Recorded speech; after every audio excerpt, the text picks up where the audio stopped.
Hey everybody, this is Jason Duff from Earl of Fife Games. So, um, if you're watching this, obviously you are probably a member of my YouTube channel for Earl of Fife Games, and I kind of just wanted to show you kind of how the sauce is made, right? For um, you know, creating a book, going from step one to step Z, and so here you see I have a Word document up that I've been using, writing with. But just to show you kind of the things that I would do, I do things a little differently than maybe some other people. The manuscript for the adventure part of this is completely written. Um, and you'll see me go through it, and you'll see some stuff that's unfinished, right? You see how. Let me go just right to the beginning here, so you can just see. Okay, so what I've done is I've set up the cover stuff, and I'm gonna get rid of my grid lines so you can see. So yeah, now it looks better. So this is like a preview space. So this is Adobe InDesign. You can see the credits page here. This is going to be blank or probably blank actually. There probably won't be anything here. This would be the inside cover if there was one, depending on where it prints and stuff. That might be the case. Um, Here you have your illustrations. You know, um, of who has done stuff, and I need to add Bibita or as to there, and I need to add Gabriel Schmidt as well. Um,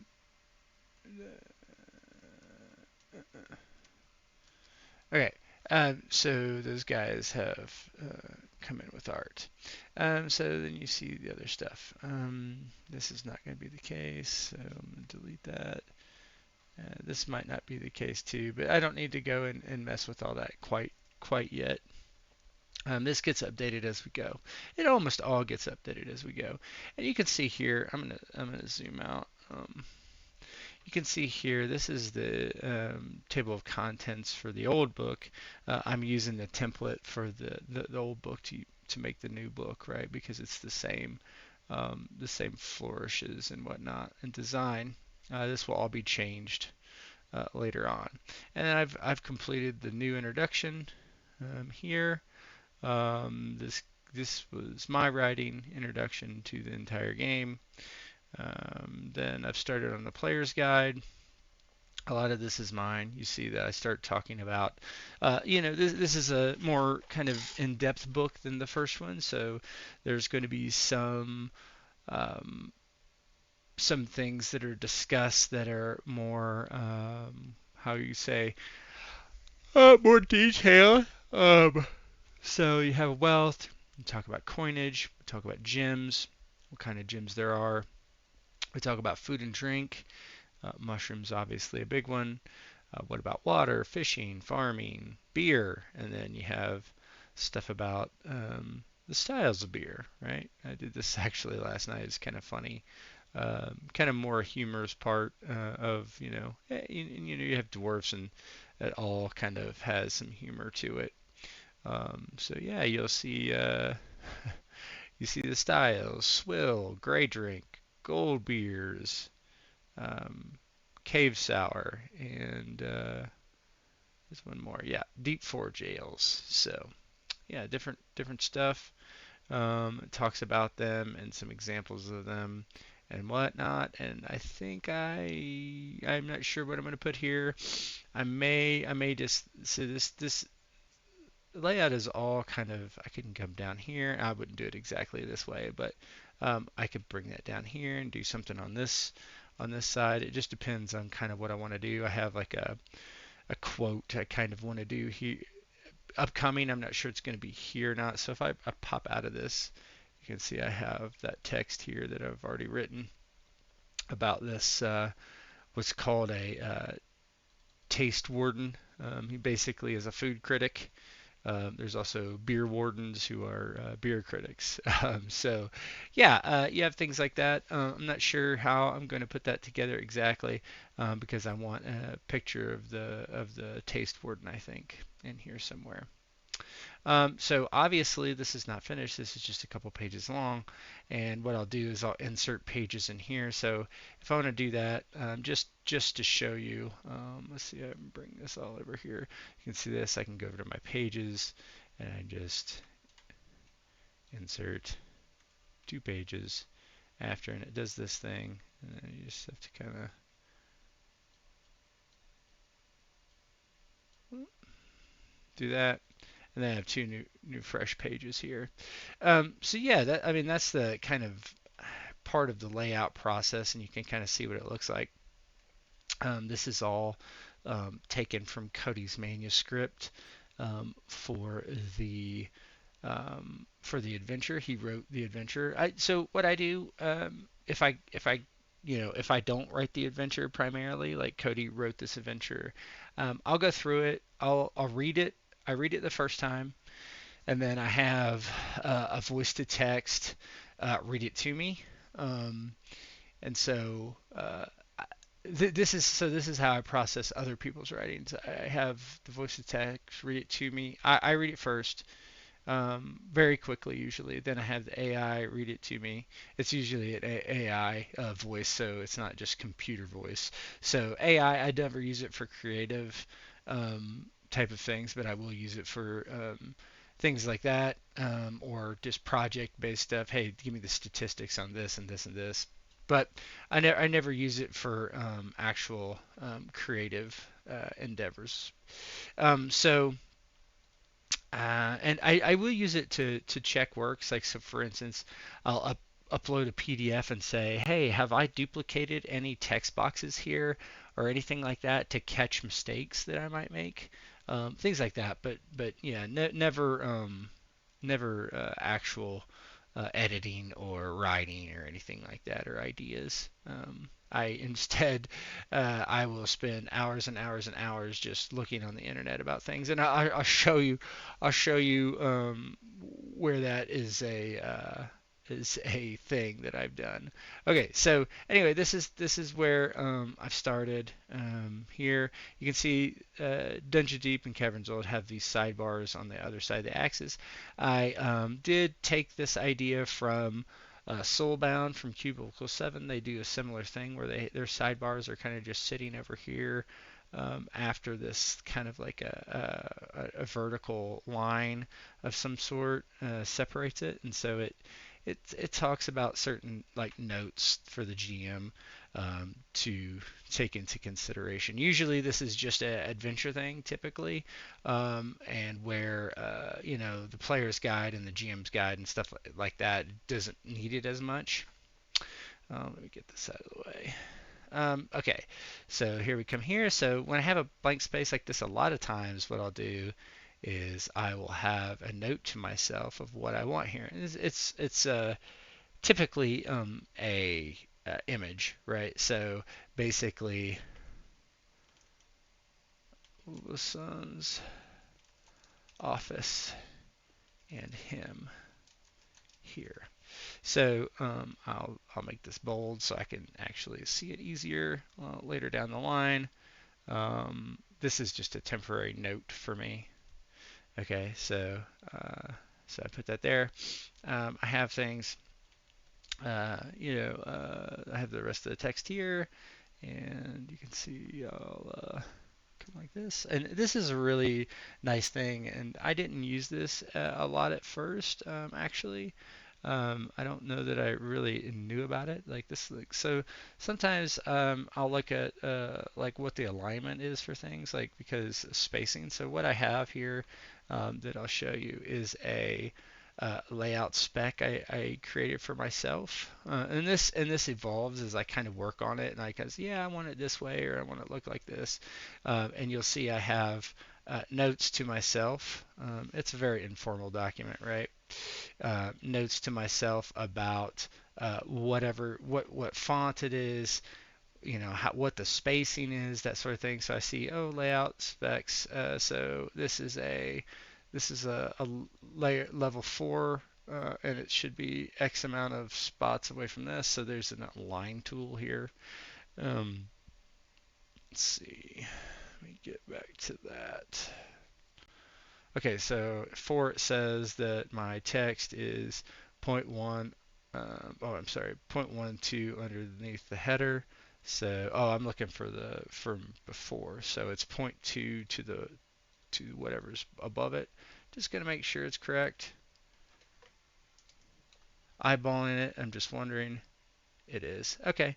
Yeah, sometimes it's hard to tell just by looking at it. It's like, is that correct or not?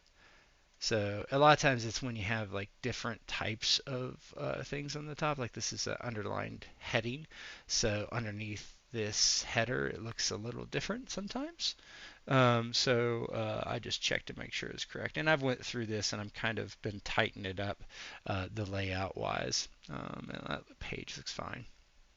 Okay, so we go on. We know that that's going to be there. So here I have this text, and I'm a big proponent of not having to use all the space on a page. I would rather have a clean layout with very, uh, you know, one thing I do not want ever is text to roll over onto the next spread.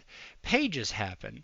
That's going to happen. That's hard to control. You have to really, really, really control things. And I try where I can. Like, see, this is okay from one page to the next, right? You have a different header, topic header here. This is the same, but like it's not always. And I'll scroll down and give you an example. Um, let's see. So here's actually the first example where I've had to do it. Is well, actually, it even does conform to the next section type of thing. So basically, and what I mean by next section is like have some section header on the next part of the spread instead of just like if this was over here. And this was originally over here, but I did some modifications to some sizing over here. I made these a little smaller, still considering that because my bold are usually 9-point font, but I also, for just if it's just straight text, I usually put it in the semi-bold font. So I have a kind of this thing where this semi-bold font might be too small. So I will look at that. This is also at what size? Does it actually tell me? I'm not exactly sure, but oh yeah, no. So that's 100. That's 100, quote unquote. It does look a little small, so I might tinker with that. But I got plenty of room down here, and sometimes it does some weird stuff. Like let me show you. If I said I wanted all these to be bigger, so I know that it is. Where'd my tool go? Sometimes you lose your tools too. It's really annoying. Oh, there it is. Okay, so properties. So I say, okay, it's 9-point font right now. Let's say I want to go up to 9.5. What happens? You see? See, I knew something like this would happen. See this weird thing that happens here? Yeah. And this is part because it's a bullet, part because it's doing, there's a wrap text here. So this thing tells everything to wrap around it. It's pretty uniform too. I think it's fine for that image, but so and I look at like it's 18 there, and it doesn't say what it is. So I know that's the problem. So it should be 11.5. That's in my style guide, if you will. Right, let's move it. Yeah. So it fixed it, right, and everything kind of moved up. So it's 9.5 font. So I think that's fine. It looks a little bigger, a little better probably. I'm not in a constraint for size here. Like sometimes on these guys, on these sidebars, a lot of them will be, especially in the adventure, will be more about a character that's in there, so they can get kind of lengthy. So I have to be kind of have to watch how long they are, or they can just like completely be too long because you're looking at constricted space, right? So this one actually is pretty small font for this. It's 8.25, where sometimes this one's going to be bigger, right? So this is 9. So I think that's my range. I think 8.25 is what I said would be the smallest. I could probably go a little bigger, just like a very little bigger. So, but I don't like going too far down past this edge too. But let's just say 8.3. Okay, so it didn't really change the length of it so much, but it made everything a little bigger. So that's what you kind of look at. What can I do for design to make things actually um, more functional and more aesthetically pleasing? So functionality in this case is the size of the font. You want it to be big enough where people can read it easily. So this is let's go up a little more. Let's see what it looks like if I go 8.35. And it's kind of it does expand it a little bit, and I don't like that because now I have this right here. They're very close to each other without a divider. And there is some of that here too, but as it gets bigger, it kind of runs into that. And you can do things to trick this to make it look better. Like watch this. Now it's like further away. I could do something like that to give it a little bit more space, and make it look a little naturally divided more from this, which is not a terrible thing, not a terrible way to go, just to kind of trick your eye into believing that there's more of a gap here. Well, there is more of a gap, but believing that there's no difference between this and then some paragraph here, which might be closer. So yeah, those are kind of some tricks of the trade. Another thing I will do that I was talking to someone about is, so you have a general idea of where you're supposed to put your text, and you can have an issue where, um, because my first goal is to never let things roll over a spread. And what do I mean by that? I mean, if I did all aboard here, and this was not the end of this writing, right? And it goes on and on. And let's just say it's at the bottom or whatever, and I don't have any image or anything. And for some reason, I don't have enough space, and it's going to roll over to this page just a couple sentences. Like say there wasn't a new header here, it was just kept going. You don't want that if you can at all possibly help it.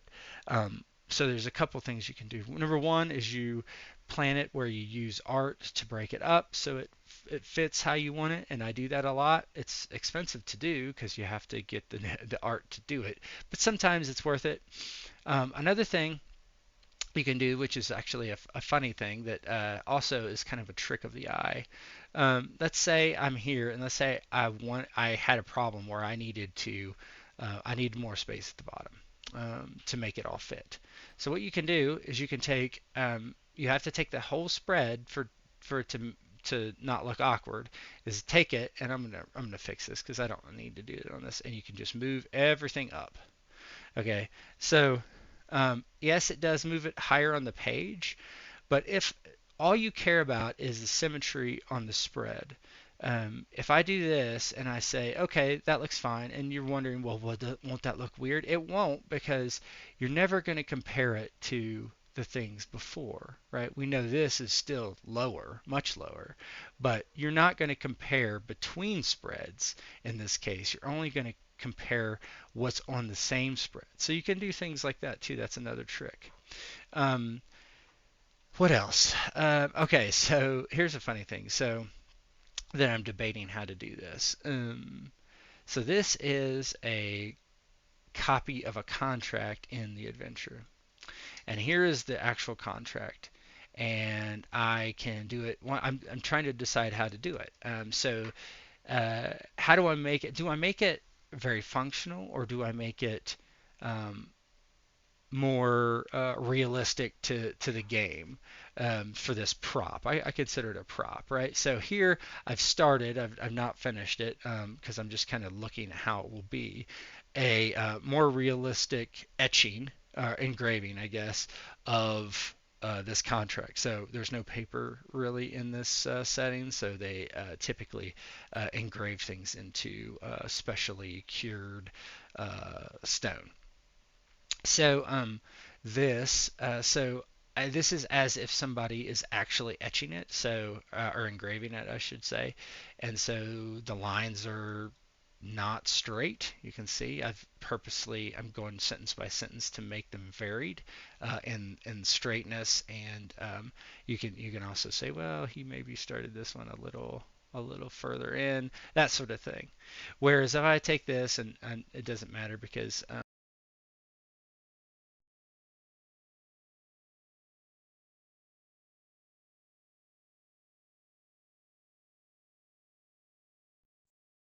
was weird. My mic just turned off even though I was using it. It shouldn't do that. Maybe it's because there's no sound coming to me. Anyway, so I can remove all this. It's not a big deal for now. Move all this, and I can just bring the actual whole contract in that was uniformly created. So this is what I mean by uniformly created is this is just all one text block. It all has the same kind of justification, all the same spacing. I think it's centered right now, which looks a little bit more realistic than say, let me show you. Why isn't it opening it? Okay, there you go. So if I just grab that text box and I gotta find my tools again. Where did it go? It keeps hiding from me. Um, where is it? Is it just like over here sitting? See, this is one of the annoyances of um, so window. Hmm, no, there we go. See, I don't know even how that, but that's not even what I'm looking for. Not specifically. Yes, I need this, but where's the pop out? So this is the kind of annoying things that I get hit with all the time. And this is partly because I'm not formally trained as a layout designer. I just kind of school of hard knocks that I really hate that term, but you get what I mean. It's just so I don't know where it went. Where did all my stuff go? Let me look on all. I have three screens. I don't see it anywhere. Is it underneath somewhere? It could be just hiding somewhere. Is it hiding? I don't see it. I do not see it. Wow. I don't know where it went. Anyway, that's annoying. How do I get it back?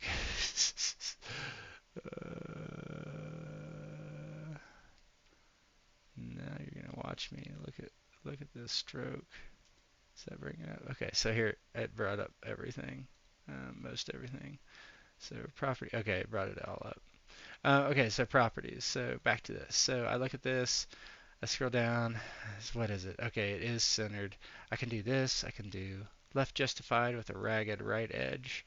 Um, or I guess that I don't know what that technical term is. This is justified right here, so it has an even edge. Most of my games do have this, but this looks unnatural, right? It doesn't look like actually somebody went in and chiseled in these words, right? And I have a certain kind of font in here that represents that. So I'm working on that.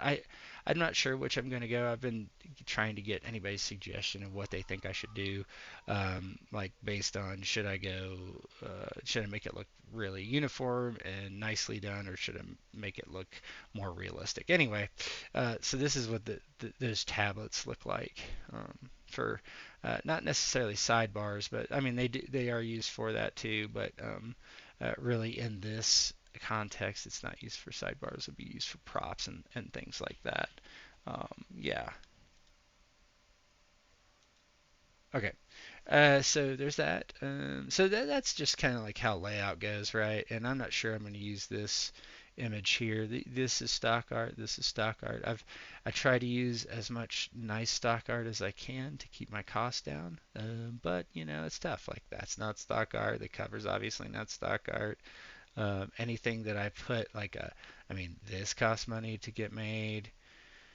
All these flourishes originally cost money on the first book to get made. Um, and you see there's a hidden flourish here. Like if I do this is hilarious actually. If this art is in process, I've seen the first cut of it. It's really funny. It's really good. Basically, just so you know, is there's these old crown bars, and they're essentially the only thing that's really minted in the 10 halls of splendor, where everything else, all the coin, was brought in from the surface.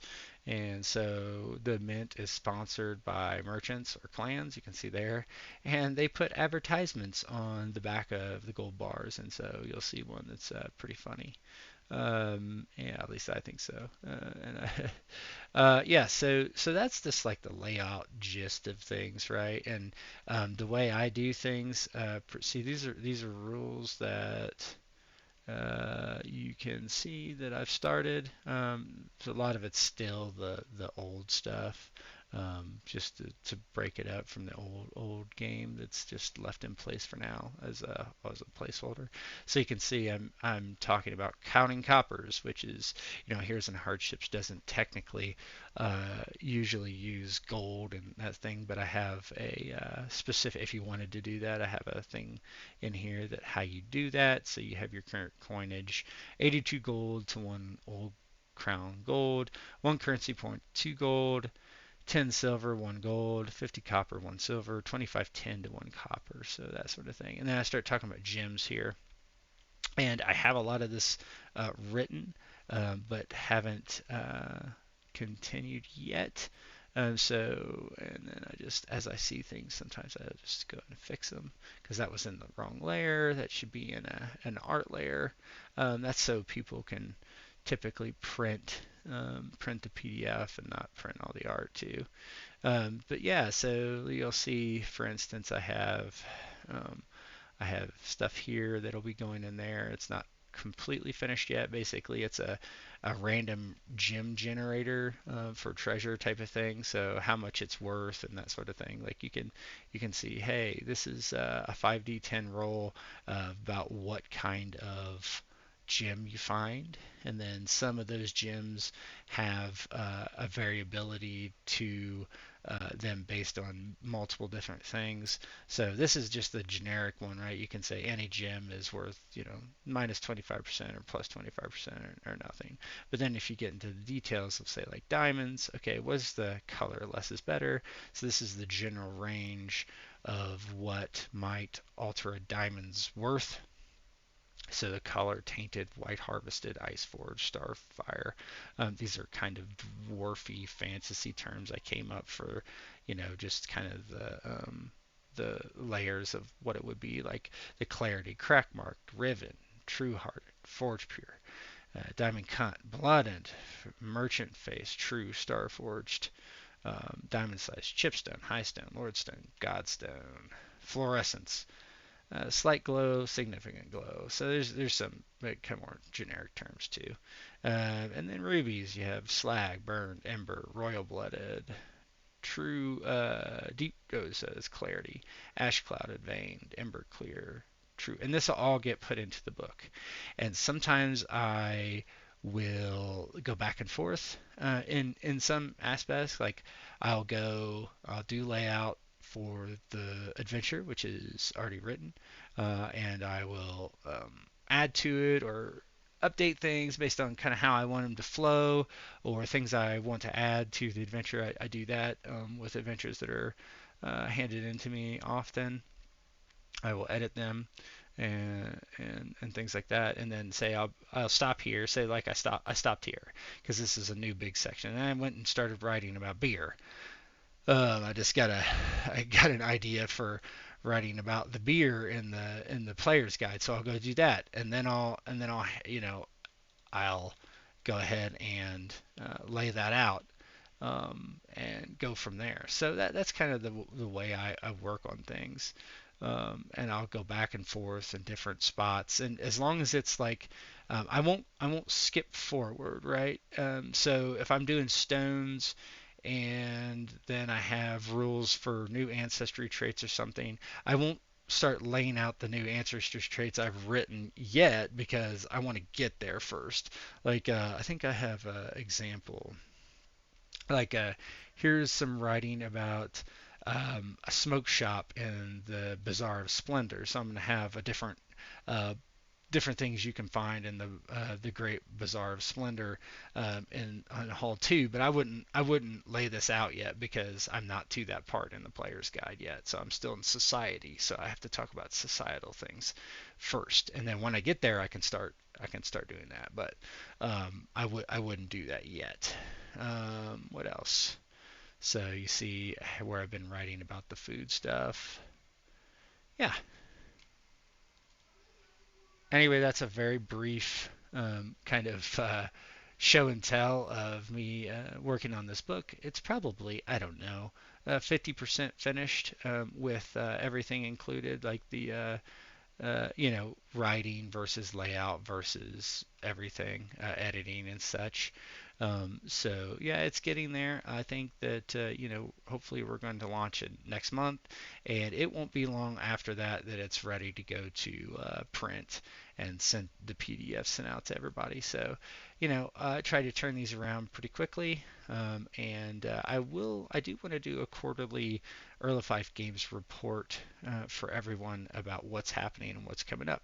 So for now, this is Jason, and this is a sneak peek of Dungeons Deep and Caverns Old, Secret of the Dark Waters. Thanks.